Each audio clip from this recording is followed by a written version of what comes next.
అందరికీ నమస్కారం అండి। ఈ రోజు మన ఛానల్లో అన్ని రకాల క్రాఫ్ట్ లోకి ఉపయోగించే వూల్ పాంపామ్స్ తయారీ చూద్దాము। దీనిని చాలా ఈజీగా ఇంట్లోనే తయారు చేసుకోవచ్చండి। ఎన్ని రంగులు కావాలంటే అన్ని రంగులు తయారు చేసుకోవచ్చు।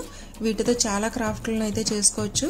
అంతే కాదు వీటిని సారీస్ కి కానీ డ్రెస్సెస్ కి కూడా అలంకరించుకోవచ్చు అన్నమాట। సో ఫ్రెండ్స్ వీటిని చాలా ఈజీగా తయారు చేసుకోవచ్చండి।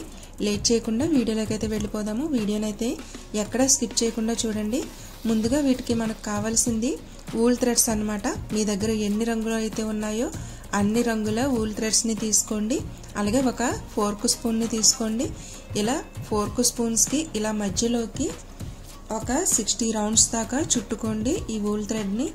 మనం ఈ వూల్ థ్రెడ్ ని ఎన్ని ఎక్కువ రౌండ్లు తిప్పితే అంత థిక్గా నీట్ గా వస్తుంది। నేనైతే ఈ పాంపామ్స్ కోసం 60 రౌండ్స్ దాకా తిప్పానండి। సో మీరు ఇంకా థిక్గా కావాలనుకుంటే 70 to 80 రౌండ్స్ అయితే తిప్పుకోవచ్చు। ఇలా రౌండ్స్ తిప్పుకున్న తర్వాత ఈ వూల్ థ్రెడ్ని కట్ చేసుకోండి। ఇప్పుడు మరొక చిన్న వూల్ థ్రెడ్ని తీసుకోండి। ఈ వూల్ థ్రెడ్ని మనకి ఫోర్క్ స్పూన్ ఉంది కదా, ఈ ఫోర్క్ స్పూన్ మధ్యలో హోల్ కనిపిస్తుంది కదండి, ఈ హోల్లోంచి ఈ థ్రెడ్ని అయితే లాగాల్సి ఉంటుందన్నమాట। ఇలా లాగి దీన్ని అటువైపు ఇటువైపు లాగి మధ్యలోకి గట్టిగా ముడి వేసుకోవాలి। ఇక్కడ వీడియోలో చూపిస్తున్నాను చూడండి ఒకసారి క్లియర్గా।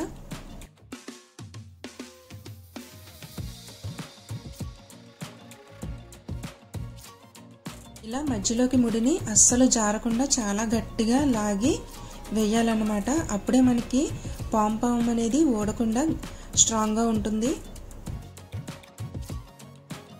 ఇలా ఒక ముడి గట్టిగా వేసిన తర్వాత ఈ ఫోర్క్లోంచి ఈ వూల్ థ్రెడ్ని తీసి చాలా గట్టిగా మధ్యలోకి ముడి వేయండి। అప్పుడే మనకి వూల్ పాంపామ్ అనేది స్ట్రాంగ్గా ఉంటుందన్నమాట। ఇలా 2-3 ముళ్ళు అయితే వేసేయండి। ఇలా వేసిన తర్వాత మనకి ఈ చివర్లు అయితే ఇలా కట్ చేసుకోవాలన్నమాట। ఇక్కడ వీడియోలో చూపిస్తున్నాను చూడండి, ఈ చివర్లు అయితే జాగ్రత్తగా కట్ చేసుకోండి। ఇన్ని లేయర్స్ కట్ చేయాలంటే కొంచెం షార్ప్గా ఉన్న సిజర్స్ తీసుకుంటే చాలా ఈజీగా కట్ అవుతాయండి। చూసారు కదా, ఈ లేయర్స్ అన్నీ కూడా మనం విడదీసి కట్ చేసుకోవాలి।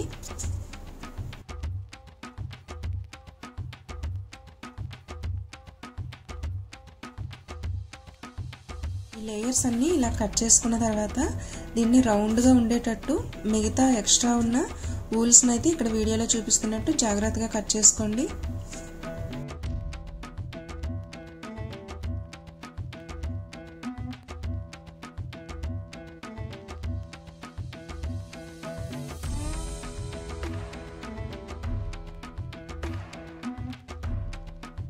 ఇలా కొంచెం దగ్గరగా కట్ చేసుకున్నట్లయితే మనకి థిక్గా వస్తుందండి బాలు। చూసారు కదా, ఇలా కట్ చేసిన తర్వాత దీన్ని ఒకసారి 2 చేతుల మధ్యలో పెట్టి ఇలా అనుకోండి, అప్పుడు మనకి రౌండ్ బాల్ అయితే తయారైపోతుంది।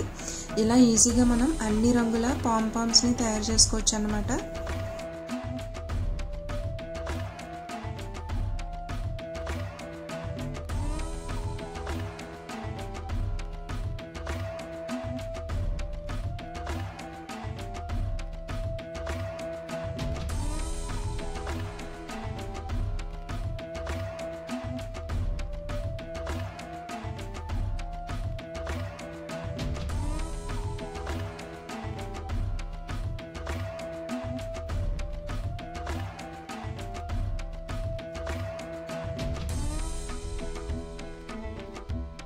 చూసారు కదా ఫ్రెండ్స్, పాంపామ్స్ ని ఎంత ఈజీగా ఇంట్లోనే తయారు చేసుకోవచ్చు। వీటితో ఎలాంటి క్రాఫ్ట్ అయినా కూడా చాలా ఈజీగా చేసుకోవచ్చు అన్నమాట। చూసారు కదా friends pompoms video. I hope మీకు ఈ వీడియో నచ్చిందని అనుకుంటున్నాను। నా వీడియో కనుక నచ్చినట్లయితే ఒక్క లైక్ ఇవ్వడం మాత్రం మర్చిపోవద్దు। అలాగే నా ఛానల్ కంటెంట్ నచ్చినట్లయితే సబ్స్క్రైబ్ కూడా చేసుకోండి। Thank you for watching friends.